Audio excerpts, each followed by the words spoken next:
Qaradağın o başı göylərə çatan uca dağlarının qucağında. Oradakı buludlar dağ başlarına sarmaşıb, Horand adında gizli bir şəhər var. Deyirlər bu şəhərin adı Ahura Vənddən götürülüb, yəni gözəlliklər Allahı.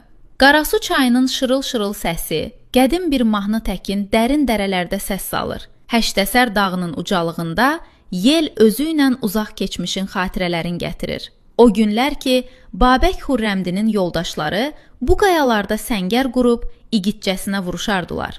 Qobul dərəsinin o sirli sehirli yerlərində, oradakı sınıq saxsılar yüz illərdir səssiz səmirsiz yatıblar, Araz adında cavan bir oğlan gəzirdi.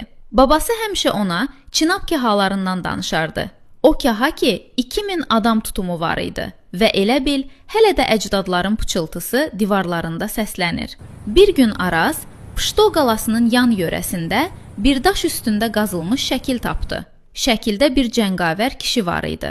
Əli sinəsində, elə bil dua oxuyur. Babası gözləri parıldaya-parıldaya dedi. Bu, o insanların inan və dayanmağının nişanəsidir ki, bir zamanlar bu torpaqda Zərdüşt dinləri var idi və təbiətlə nəfəs-nəfəsə idilər.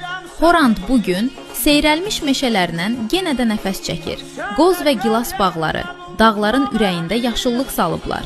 Hünərli xanımlar da xalçalarının naxışları ilə qədim nağılları diri saxlayırlar. Horand, Azərbaycanın gizli bir gövhəridir ki, hər daşında tarix danışır və əl dəyməmiş təbiəti yaşam mahnısı oxuyur.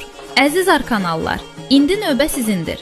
Kommentlərdə bizə yazın görək, Horandın hansı kəndindən ya məhəlləsindənsiz? Arkana.